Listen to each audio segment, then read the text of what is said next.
बिस्मिल्लाहिर्रहमानिर्रहीम। Dear students, अस्सलाम वालेकुम। क्लास 10th की एक्सरसाइज 1.3 के साथ हाजिर हूँ। इस एक्सरसाइज में 5 डिफरेंट टाइप्स यूज़ होती हैं। हर टाइप के 2 या 3 क्वेश्चन एक्सरसाइज में दिए गए हैं।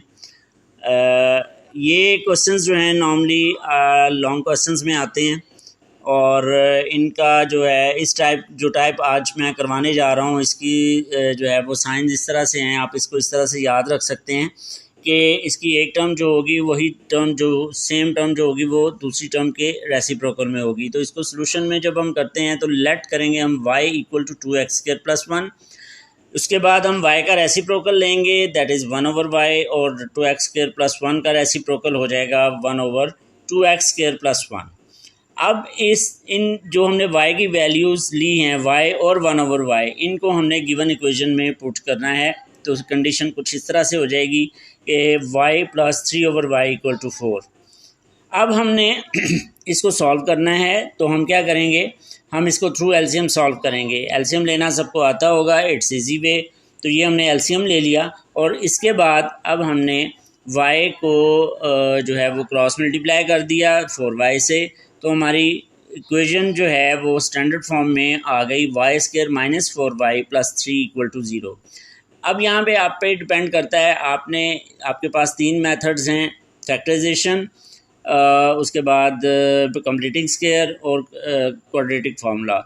अब आप पे डिपेंड करता है आपने इस इक्वेशन को इन तीनों में से किस मेथड से सॉल्व करना है। जो आपको इजी लगे आप उसके मुताबिक कर दें। The easiest way is the factorisation. तो मैंने भी यहाँ पे, क्योंकि इसके फैक्टर्स बन जाएंगे, मैंने यहाँ पे फैक्टराइजेशन यूज़ किया है मेथड, और यहाँ पे इसके फैक्टर्स बना के मेरे पास 2 फैक्टर्स इसके बने y - 3 × y - 1 = 0।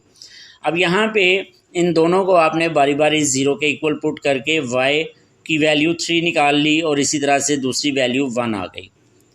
अब इन दोनों वैल्यूज़ को बारी बारी आपने इक्वेशन नंबर 1 में पुट अप करना है, जब आपने लेट की थी y = 2x² + 1। सबसे पहले हम y की वैल्यू 3 जो है वो उसमें पुट अप करेंगे, then we will get 2x² + 1 = 3। इसको सॉल्व करेंगे, 1 को दूसरी साइड पे ले जाएं, 3 - 1 = 2, 2x² = 2 हो जाएगा। 2 को दूसरी साइड पे ले जाएंगे, वो डिवाइड हो जाएगा, x² की वैल्यू 1 आ जाएगी। अब बोथ x² हमें x की वैल्यू चाहिए, तो हम क्या करेंगे, बोथ साइड्स पे स्क्वायर रूट लेंगे, तो हमारे पास x की वैल्यू ±1 आ जाएगी। अब हमने y की दूसरी वैल्यू जो 1 निकली है उसको भी इसी तरह से इक्वेशन में पुट करेंगे और उसको सॉल्व कर लेंगे। देन 2x² + 1 = 1 एंड 2x² वो 1 उधर जाएगा तो 1 - 1 0 हो जाएगा और इस तरह से x की वैल्यू 0 निकल आएगी और आपका सोल्यूशन सेट जो है वो +-1 एंड 0 हो जाएगा। यहाँ पे एक बात बहुत ध्यान रखना है कि आपके सोल्यूशन सेट में कौन सी वैल्यूज़ आनी चाहिए। वो वैल्यूज़ जो x की वैल्यूज़ निकलेंगी वो आपका सोल्यूशन सेट होंगी। अक्सर स्टूडेंट यहाँ पे मिस्टेक कर देते हैं कि वो वैल्यू को y की जो वैल्यूज़ निकली होती हैं वो सोल्यूशन सेट बना देते हैं, यानी 3 इसमें जैसे 3 और 1 वैल्यूज़ निकली तो उसको सोल्यूशन सेट में लिख देते हैं। वो आपका आंसर जो होगा वो रॉन्ग हो जाएगा। आपने y की वैल्यूज़ निकालने के बाद उन वैल्यूज़ को जब आप इम्प्लीमेंट करते हैं गिवन इक्वेशन जहाँ पे आपने लेट किया होता है उसमें, तो उससे जो 2 वैल्यूज़ जनरेट होंगी वो आपकी वैल्यूज़ जो होंगी वो सोल्यूशन सेट होंगी।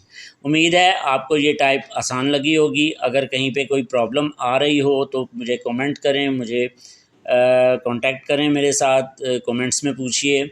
जितना हो सकेगा इंशाल्लाह आपकी हेल्प आउट करूँगा। और प्लीज़ अपने व्यूज़ दिया करें, देखें, कमेंट्स दिया करें। और जहाँ पे आप समझते हैं कि जो प्रोसीजर समझाने का है, अगर वहाँ पे कुछ और आप इजी वे में चाह रहे हैं तो मुझे ज़रूर कमेंट कीजिएगा ताकि इसको जो है वो हम और अच्छे तरीके से लेके चल सकें। बहुत शुक्रिया। अस्सलाम वालेकुम।